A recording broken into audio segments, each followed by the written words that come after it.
Good morning all of you. तो जैसा कि अपन पढ़ रहे हैं कि जो अपना जो यूनिट चल रही थी, जो टॉपिक्स चल रहे थे अपने हाइपरटेंसिव डिसऑर्डर्स ऑफ प्रेगनेंसी के बारे में अपन पढ़ रहे थे।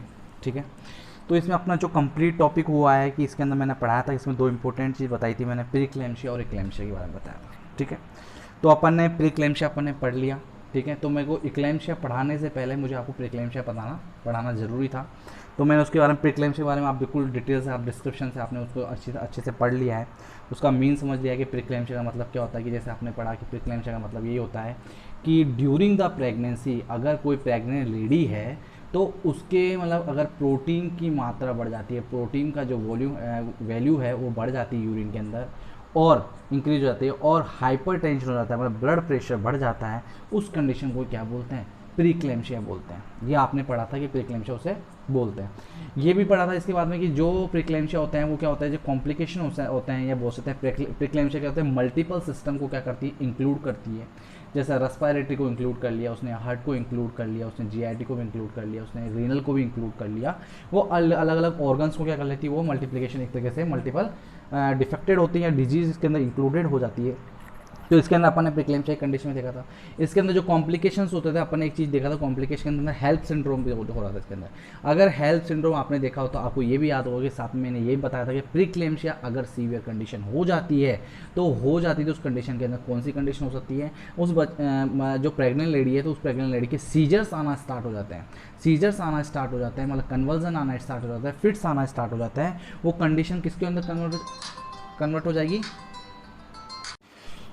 तो उसको इक्लेम्सिया कंडीशन बोलते हैं। जिस कंडीशन के अंदर आपने, जैसे मैंने बताया आपको, उस कंडीशन में जैसे आपने बताया कि जिसमें सीजर्स आना स्टार्ट हो जाते हैं, कन्वर्जन आना स्टार्ट हो जाता है, उस कंडीशन को क्या बोलते हैं?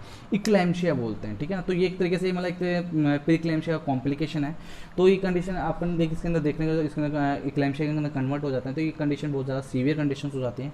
तो अपना जो नेक्स्ट टॉपिक रहेगा वो यही टॉपिक रहेगा, इक्लेम्सिया के बारे में अपन डिस्कस करेंगे। ठीक है, इक्लेम्शिया के ऊपर अपन डिस्कस करेंगे कि इक्लेम्शिया क्या होता है क्या नहीं होता है, इसके बारे में डिस्कस अपन करेंगे। तो सबसे पहले अपन डेफिनेशन की बात करते हैं कि डेफिनेशन अपन मैं आपको बताऊंगा कि डेफिनेशन इसका मीन क्या होता है। मैं आपको सिंपल एंड सोवर वर्ड्स के अंदर बताता हूँ कि इक्लेम्शिया का मीन क्या होता है। इक्लेम्शिया उसे बोलते हैं जब कोई प्रेग्नेंट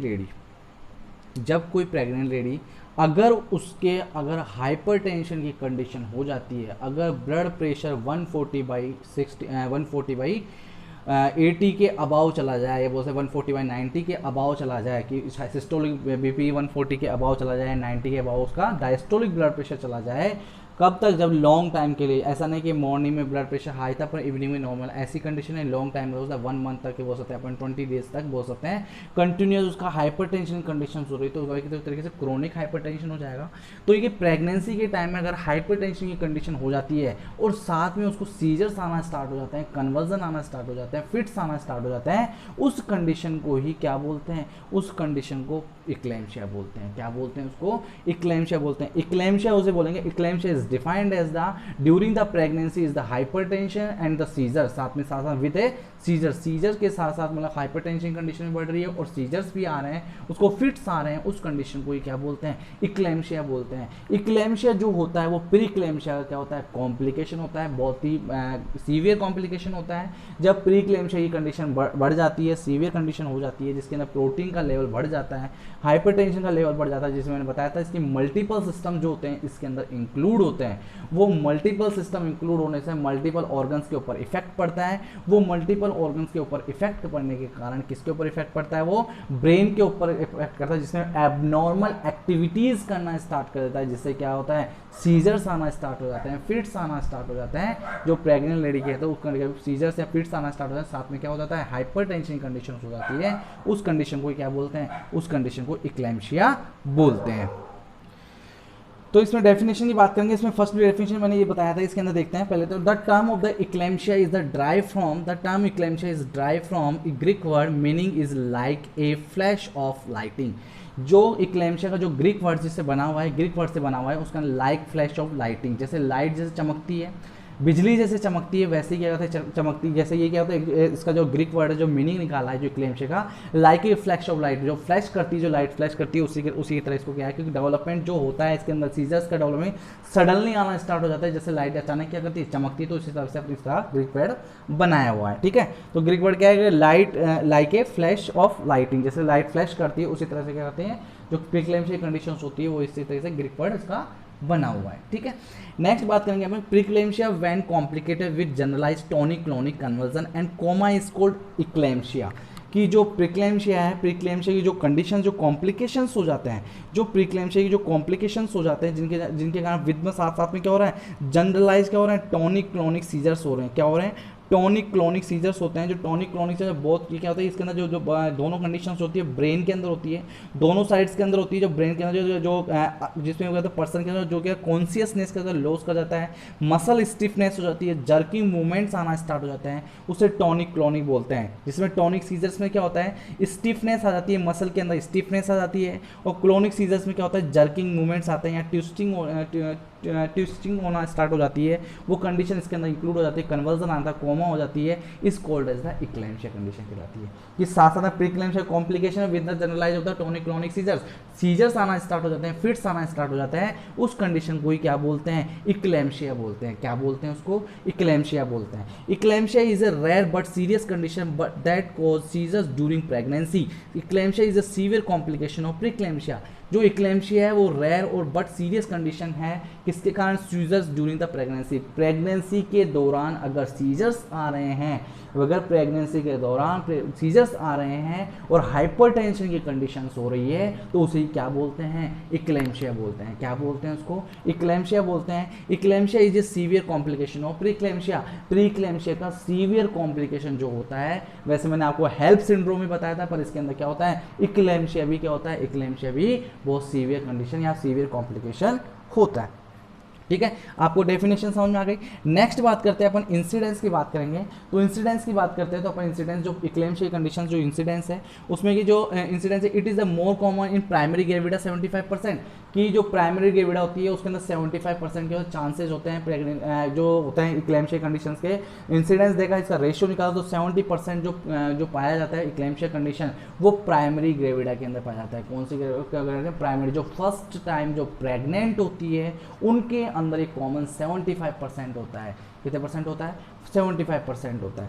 इक्लेम्शिया का 10% ऑल प्रेगनेंसी, कि जितनी भी प्रेगनेंसी है वो वाली प्राइमरी ग्रेविडा हो या मल्टीपल ग्रेविडा हो, जो कोई सी भी बोल सकते हैं अपन कंडीशन है, उसके अंदर जो इक्लेम्शिया की कंडीशन होती है उनमें जो चांसेज होते हैं वो 10% चांसेज होते हैं। जितनी भी प्रेगनेंसीज होती हैं उनके अंदर 10% चांसेज होते हैं इक्लेम्शिया होने के।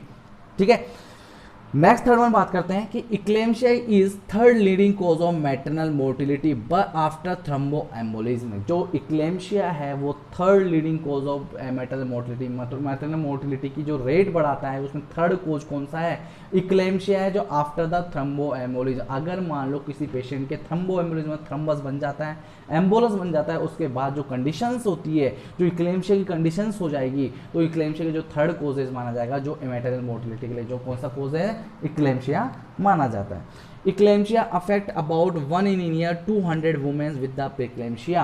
कि जो इक्लेम्शिया की जो कंडीशंस होती है जो अफेक्टेड होते हैं, कि 1 ईयर की बात करें अपन तो 1 साल की बात करें, 200 वुमेन्स अफेक्टेड होती है विद द प्रीक्लेम्शिया, जिसके अंदर प्रीक्लेम्शिया की कंडीशन भी इंक्लूडेड होती है। उस कंडीशन को देखकर अपने जो कॉम्प्लिकेशंस हो जाते हैं इक्लेम्शिया के, वो 1 साल के अंदर देखा जाए तो 200 जो वुमेन्स होती है, जो प्रेग्नेंट लेडीज होती है, उन्हें 200 लोगों क्या होता है, इक्लेम्शिया की कंडीशन होती है।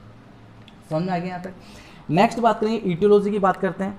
कारण क्या क्या हो सकता है, कि अपन को बोल सकते हैं कि इसका कोज क्या हो सकता है, कि इक्लेम्शिया की कंडीशन तो हो रही है, तो कारण क्या है, कि आपको पता लग रहा है कि अब मैंने वैसे तो आपको मोस्ट कॉमन कोज की मैं आप जान चुके हो कि इसका जो कॉम्प्लिकेशंस है प्रीक्लेम्शिया का वो इक्लेम्शिया कंडीशन होता है। मतलब एक तरीके से कोज किसके कारण, प्रीक्लेम्शिया कंडीशन के कारण। वो हाइपरटेंशन तो उसमें हो रही है, प्रोटीन का लेवल बढ़ रही है, एडिमा की कंडीशन हो जाएगी, और एडिमा कंडीशन हो जाएगी तो उसके अंदर मैंने बताया था कि जो रीनल डिजीज भी हो जाएगी। रीनल डिजीज का ब्रेन के अंदर क्या होते हैं, जो मतलब मल्टीपल डिजीज, मल्टीपल ऑर्गन्स को इफेक्ट करती है, तो ब्रेन को भी इफेक्ट करती है, ब्रेन को इफेक्ट करती है तो एबनॉर्मल एक्टिविटीज आना स्टार्ट हो जाती है।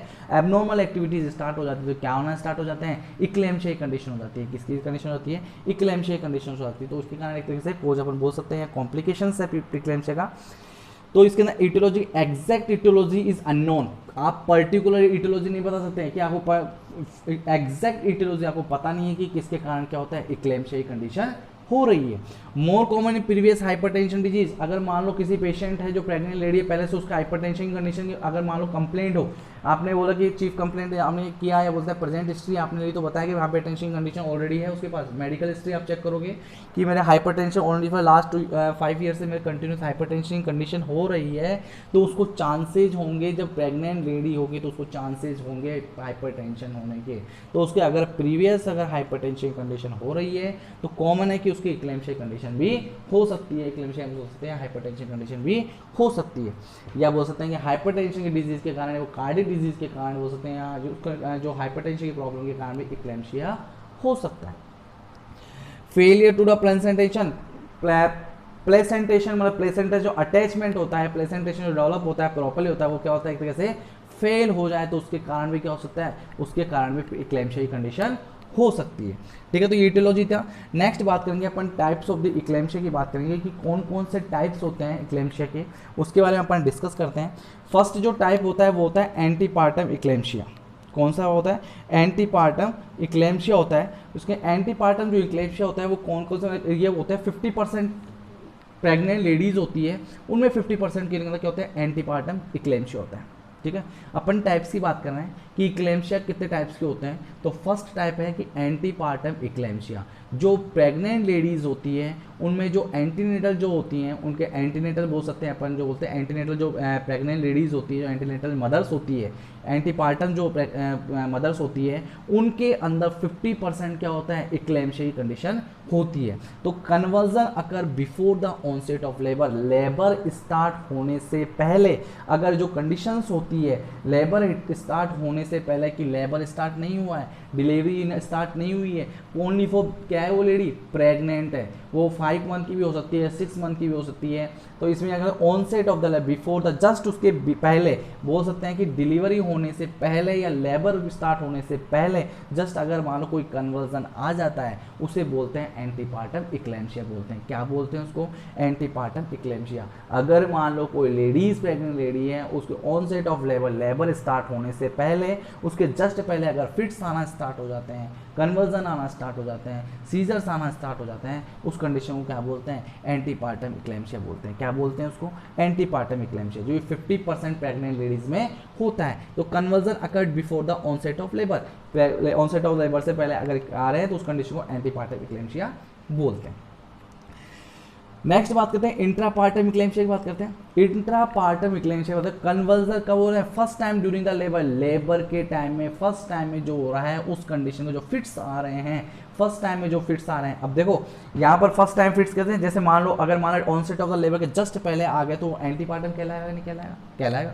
अगर ड्यूरिंग द लेबर आ रहा है और वो फर्स्ट टाइम ही आ रहा है कि पहली बार आ रहा है और वो भी किस टाइम आ रहा है, ड्यूरिंग द लेबर, और फिट्स आना स्टार्ट हो जाते हैं, तो उस कंडीशन को क्या बोलेंगे, इंट्रापार्टम बोलेंगे। क्या बोलेंगे उसको, इंट्रापार्टम इक्लेम्शिया बोलेंगे। तो convulsion occur for the first time during the labour, during the first time, जो first time during the labour, labour के टाइम पे जो फर्स्ट टाइम बोल सकते हैं, फर्स्ट टाइम जो लेबर है उस टाइम पे अगर कन्वर्जन आ रहे हैं, तो लेबर के टाइम पे, ड्यूरिंग द लेबर के टाइम पे कन्वर्जन आ रहे हैं, फिट्स आ रहे हैं या सीजर्स आ रहे हैं, तो उस कंडीशन को इंट्रापार्टम इक्लेम्शिया बोलते हैं। क्या बोलते हैं उसको, इंट्रापार्टम इक्लेम्शिया बोलते हैं। ये कितने परसेंट लोगों में होता है, 30% चांसेज होता है। कितने परसेंट चांसेज होता है, 30% चांसेज होता है इंट्रापार्टम इक्लेम्शिया होने के चांसेस 30% होते हैं, और एंटीपार्टम जो इक्लेम्शिया होने होते हैं वो 50% के चांसेस होते हैं। पोस्टमार्टम की बात करते हैं अपन, किसकी बात करते हैं, पोस्टमार्टम की। पोस्टमार्टम का मतलब ये है कि पास्ट की बात करें अपन, जो डिलीवरी होने के बाद, डिलीवरी होने के बाद तो conversion occur for the first time of puerperium usually within 48 hours of delivery. अगर कन्वर्जन डिलीवरी होने के बाद, बच्चा बर्थ होने के बाद, अगर विद इन द 48 आवर्स के अंदर अगर पिपेरियम जो पीरियड चलता है, first time in the puerperium, first time पहला टाइम मतलब पिपेरियम का जो फर्स्ट टाइम है, और with the 48 hours before the, within the 48 घंटों के अंदर, 48 आवर्स के अंदर अगर पेशेंट के कन्वर्जन आना स्टार्ट हो जाते हैं, फिट्स आना स्टार्ट हो जाते हैं, सीजर्स आना स्टार्ट हो जाते हैं, तो उस कंडीशन को क्या बोलते हैं, पोस्टपार्टम इक्लेम्शिया बोलते हैं। क्या बोलते हैं उसको, पोस्टपार्टम इक्लेम्शिया बोलते हैं, ठीक है। And convulsion beyond the 7 days reasonable rules out eclampsia, अगर कन्वर्जन बियॉन्ड 7 डेज मतलब आसपास में हो तो 7 से पार निकल जाए, 7 डेज से के परे हो जाए, मतलब अपार हो जाए, तो रीजनेबल रूल्स आउट ऑफ इक्लेम्शिया, वो अपन रूल के इक्लेम्शिया के रूल के आउट हो जाता है वो कंडीशन कि उसके अंदर अपन इंक्लूडेड करते तो है, पर एक तरीके से वो क्या फिट्स आ रहे हैं, वो क्यों आ रहे हैं, तो वो एक तरीके से वो जो प्रेगनेंसी की टाइम होती है उसके अंदर इंक्लूडेड अपन नहीं कर सकते। ठीक है, तो पोस्टमार्टम इक्लेम्शिया कितने परसेंट चांसेस होते हैं, 20% चांसेस होते हैं। पोस्टमार्टम इक्लेम्शिया किसे बोलेंगे, अगर मान लो कोई पेशेंट की डिलीवरी हो गई है, लेबर स्टार्ट हो गया, कंप्लीट हो गया है, बच्चा डिलीवर हो गया है, एक्सपल आउट हो गया है, उसके विदिन 48 आवर्स के अंदर बीच में अगर कन्वर्जन आना स्टार्ट हो जाते हैं, उस कंडीशन को क्या बोलते हैं, पोस्टमार्टम इक्लेम्शिया बोलते हैं। क्या बोलते हैं उसको, पोस्टमार्टम इक्लेम्शिया बोलते हैं। नेक्स्ट बात करते हैं अपन इंटर करेंट इक्लेम्शिया बोलते हैं। इंटर करेंट इक्लेम्शिया किसे बोलते हैं, देखिए इंटर करेंट में आपको सिंपल वर्ड्स में बताता हूँ, मतलब इसका मतलब ये है कि अगर मान लो कोई पेशेंट है, अगर मान लो सपोज करो कोई प्रेग्नेंट लेडी है, वो पेशेंट रिकवर हो जाती है, कोई कन्वर्जन्स या फिट्स आते हैं और उसके बाद वो ठीक हो जाती है, ठीक होने के बाद अगर 48 आवर्स से अधिक समय तक वो मतलब प्रेगनेंसी रहती है, कंटिन्यूस रहती है, प्रेगनेंसी कंटिन्यूस मोर देन 48 आवर्स, तो उस कंडीशन को क्या बोलते हैं, इंटर करेंट इक्लेम्शिया बोलते हैं। क्या बोलते हैं, इंटर करेंट इक्लेम्शिया बोलते हैं। जैसे मैंने उसके अंदर बताया था एंटीपार्टम में, मैंने ये बताया था कि ऑनसेट ऑफ द लेबर के जस्ट पहले अगर मान लो कन्वर्जन आना स्टार्ट हो जाते हैं, लेबर स्टार्ट होने से अगर मान लो कन्वर्जन आना स्टार्ट हो जाते हैं, तो उस कंडीशन को क्या बोलते हैं, एंटीपार्टम बोलते हैं। क्या बोलते हैं इसको, एंटीपार्टम। पर यहाँ पर कंडीशन क्या आ गई कि अगर कोई पेशेंट अगर रिकवर हो जाती है, कन्वर्जन आ गए हैं, फिट्स आ गए हैं, उसको सीजर्स आ गए हैं और उससे वो पहले वो रिकवर हो जाती है, पर प्रेगनेंसी मोर देन 48 आवर्स मतलब होने के बाद, कन्वर्जन आने के बाद वो ठीक हो जाती है, और होने के ठीक होने के उसके कन्वर्जन आने के बाद अगर 48 आवर्स से अधिक समय तक मतलब हो सकते हैं, अधिक जो 48 आवर्स के जो टाइम है उससे ज़्यादा अगर मान लो प्रेगनेंसी कंटिन्यूस रहती है, कि उसकी प्रेगनेंसी कंटिन्यूस चल रही है कि 48 घंटे हो गए अभी तक प्रेगनेंसी मतलब लेबर स्टार्ट नहीं हुआ है, तो उस कंडीशन को क्या बोलते हैं, इंटर करेंट इक्लेम्शिया बोलते हैं। क्या बोलते हैं इसको, इंटर करेंट इक्लेम्शिया बोलते हैं। क्या बोलते हैं उसको, इंटर करेंट इक्लेम्शिया। तो यहाँ पर यही लिखा हुआ है, when patient recover from conversion and pregnancy continuous, जब पेशेंट रिकवर हो जाता है from the conversion and pregnancy continuous होती है मोर देन 48 आवर्स, 48 घंटों तक के बाद भी क्या होती है, आफ्टर सेजेशन ऑफ द इक्लेम्टिक फिट्स, अगर इक्लेम्टिक फिट्स होने के बाद भी 48 घंटे तक प्रेगनेंसी कंटिन्यूस रहती है, 48 घंटे के बाद भी कंटिन्यूस प्रेगनेंसी रहती है, तो उस कंडीशन को क्या बोलते हैं, इंटर करेंट इक्लेम्शिया बोलते हैं। क्या बोलते हैं उसको, इंटर करेंट इक्लेम्शिया बोलते हैं। समझ में आ गया यहाँ तक, उसके टाइप्स बहुत अच्छे से समझ में आ गए होंगे, बहुत सिंपल टाइप्स है, बहुत इंपॉर्टेंट टॉपिक है, लगा लेना एग्जाम में, कई बार 90% पूछा गया है। अब मैं आपको इस बार बोल रहा हूँ एग्जाम में श्योर पूछा जाएगा इक्लेम्शिया के बारे में, इसका मैनेजमेंट के बारे में, और इसके जो कोर्सेज हैं, इसके टाइप से पूरा डिटेल से आएगा, तो इंपॉर्टेंट ज़रूर लगा लेना। इक्लेम्शिया के बारे में कई बार पूछा गया है, तो इस बार भी शायद एग्जाम में पूछा जाएगा, इंपॉर्टेंट लगा ही लेना इसको, बहुत ही इंपॉर्टेंट है ये टॉपिक, ठीक है। एटिपिकल इक्लेम्शिया की बात करेंगे कि एटिपिकल इक्लेम्शिया किसे बोलते हैं, इंटर करेंट इक्लेम्शिया समझ में आ गया। एटिपिकल इक्लेम्शिया की बात करते हैं, किसे बोलते हैं एटिपिकल इक्लेम्शिया, कि eclampsia occurring before 20 week of pregnancy, कि अगर कोई इक्लेम्शिया अगर मान condition before 20 week of pregnancy से पहले हो जाए, 20 वीक से पहले अगर हो जाए, या मोर देन 48 आवर पोस्टमार्टम, अगर मान लें ज़्यादा 48 घंटे के बाद अगर पोस्टमार्टम कंडीशन में हो जाता है, exceedingly rare known is that बोल सकते हैं at a known is the atypical eclampsia, उससे क्या बोलेंगे, एटिपिकल इक्लेम्शिया बोलेंगे। अगर मान लो eclampsia occurring before 20 week of the pregnancy, अगर प्रेगनेंसी है और 20 वीक से पहले हो जाती है, और more than 48 hour the postmortem, और पोस्टमार्टम के बाद 48 घंटे बाद अगर फिट्स आना स्टार्ट हो जाते हैं, या बोल सकते हैं कि अपन सीजर्स आना स्टार्ट हो जाते हैं, उस कंडीशन को क्या बोलते हैं, एटिपिकल इक्लेम्शिया बोलते हैं। क्या बोलते हैं, एटिपिकल इक्लेम्शिया बोलते हैं। तो प्रेगनेंसी अगर 20 वीक से या 48 आवर से अधिक अगर टाइम लगता है पहले होने, या इक्लेम्शिया की जो रेट है अधिक हो जाती है, उससे ज़्यादा अलग निकल जाते हैं, उससे ज़्यादा होता है, तो उस कंडीशन के रूप में आप बोल सकते हैं कि इक्लेम्शिया के एटिपिकल इक्लेम्शिया के अंदर इंक्लूड हो जाती है। ठीक है। तो उसके 5 टाइप थे, पहला एंटीपार्टम था, नेक्स्ट इंट्रापार्टम, फिर पोस्टपार्टम, फिर इंटरकरेंट इक्लेम्शिया, फिर एटिपिकल इक्लेम्शिया बोलते हैं। नेक्स्ट बात करते हैं अपन इसके अंदर कोजेस की बात करेंगे कि इसके कोजेस कौन कौन से होते हैं, कि कन्वर्जन के कोजेस, कि अपन को जो कन्वर्जन्स आ रहे हैं, जो फिट्स आ रहे हैं इसके अंदर, जो पेशेंट के जो फिट्स आ रहे हैं वो क्या कारण है, कि जो ये कंडीशंस हो रही है किस कारण आ रहे हैं वो अपन देखते हैं। पहला मैंने बताया, पहला इसका कारण ये है कि हाइपोक्सिया, किसके कारण आ रहा है। फर्स्टली देखा कि हाइपोक्सिया के कारण क्या होता है, हाइपोक्सिया के कारण क्या हो रहा है, कन्वर्जन्स आ रहे हैं। मतलब देखते हैं हाइपोक्सिया का मीन क्या होता है कि अगर मान लो ऑक्सीजन के वैल्यू कम हो जाती है, ऑक्सीजन के इनफ हो जाता है, absence of enough oxygen in the tissues के अंदर ऑक्सीजन प्रॉपरली नहीं पहुंच पाता, उस कंडीशन को क्या बोलते हैं, हाइपोक्सिया बोलते हैं। क्या बोलते हैं उसको, हाइपोक्सिया। और हाइपोक्सिया के कारण क्या हो जाता है, कन्वर्जन आना स्टार्ट होता है। हाइपोक्सिया क्यों होता है, due to the spasm of the cerebral vessels, क्योंकि जो स्पाज्म होता है, जो सेरिब्रल वेसल्स है उनके कारण स्पाज्म हो जाएगा, और स्पाज्म हो जाएगा तो ब्लड सप्लाई नहीं होगी, ब्लड सप्लाई नहीं होगी तो क्या नहीं होगा, ऑक्सीजन सप्लाई नहीं होगा, because of the hypertension and increase vascular resistance. जो वेसल्स है उनके अंदर क्या होता है, रेजिस्टेंस हो जाता है या हाइपरटेंशन की कंडीशंस हो जाती है, जिनके कारण क्या होता है, जो सेरिब्रल जो वेसल्स है उसके अंदर स्पाज्म हो जाता है, उनके कारण हाइपोक्सिया हो जाती है। हाइपोक्सिया के कारण क्या होता है, कन्वर्जन आना स्टार्ट हो जाते हैं, जर्की मूवमेंट्स आना स्टार्ट हो जाते हैं, उनके हाइपर एक्टिविटीज़ करना, ब्रेन एक्टिविटीज़, एब्नॉर्मल एक्टिविटीज़ करना स्टार्ट हो जाता है। नेक्स्ट बात करेंगे कि सेरिब्रल हेमरेज है, सेरिब्रल एडिमा के कारण कोजेज और कन्वर्जन है, कि किसके कारण जो कन्वर्जन है, तो सेरिब्रल हेमरेज और सेरिब्रल एडिमा। जो हेमरेज और एडिमा है कौन सा, इरिटेशन, ये क्या कहते हैं, मैं कॉज भी इरिटेशन के मतलब कि सेरिब्रल हेमरेज हो जाएगा या एडिमा हो जाएगा, उसके अंदर स्वेलिंग आना, जो फ्लूइड कलेक्शन हो जाएगा, तो उसके कारण क्या होता है, कन्वर्जन आना स्टार्ट हो जाएंगे।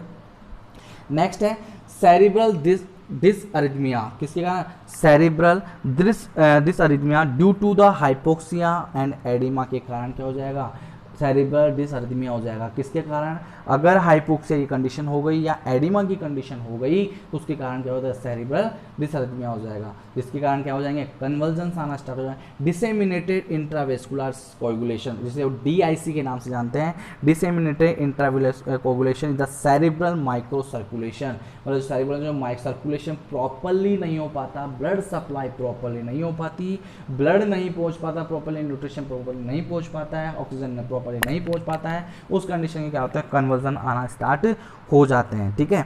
और एक चीज़ और ध्यान रखिए आप कि ज़रूरी नहीं है कि इक्लेम्शिया के अंदर जो सीजर्स आते हैं तो वो कारण हाइपरटेंशन के कारण ही आ रहे हैं, ऐसा कुछ भी नहीं है कि हाइपरटेंशन के कारण ही क्या हो रहे हैं, उसको सीजर्स आ रहे हैं, फिट्स आ रहे हैं, ऐसा कुछ भी नहीं है। उसके रेटिनल जो हेमरेज है उसके कारण भी आ सकते हैं, एक्सुडेट जो एपेप्लियोडेमा है उसके कारण भी आ सकते हैं, तो कहीं और भी कारण होता है जिनके कारण क्या होते हैं, फिट्स आ रहे हैं, सीजर्स आ रहे हैं। तो आप एक ऐसे मत समझिए कि हाइपरटेंशन हो रहा है तो जिसके कारण क्या हो रहे हैं, सीजर्स आ रहे हैं, ऐसा कुछ भी नहीं है। तो ये कि कोजेस थे। तो मैंने आज आपको जो डिस्कस किया है, जो मैंने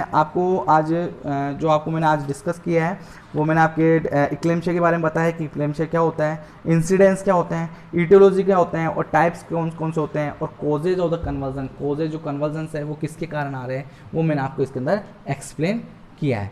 ठीक है। तो अभी तक ये टॉपिक कंटिन्यूस चलेगा, अभी कंप्लीट नहीं हुआ है, अभी तो बहुत ब्रॉड टॉपिक है, तो इसका मैनेजमेंट भी पढ़ेंगे अपन, इसके क्लिनिकल फीचर्स पढ़ेंगे, इसके कन्वर्जन के टाइप्स पढ़ेंगे, अभी तो बहुत कुछ बाकी बचा है। तो आप कंटिन्यूस आप वीडियो देखते रहिए और नोट्स कंटिन्यू आप लिखते रहिए और समझते रहिए। तो आज के लिए इतना ही है। Thank you so much, have a great day.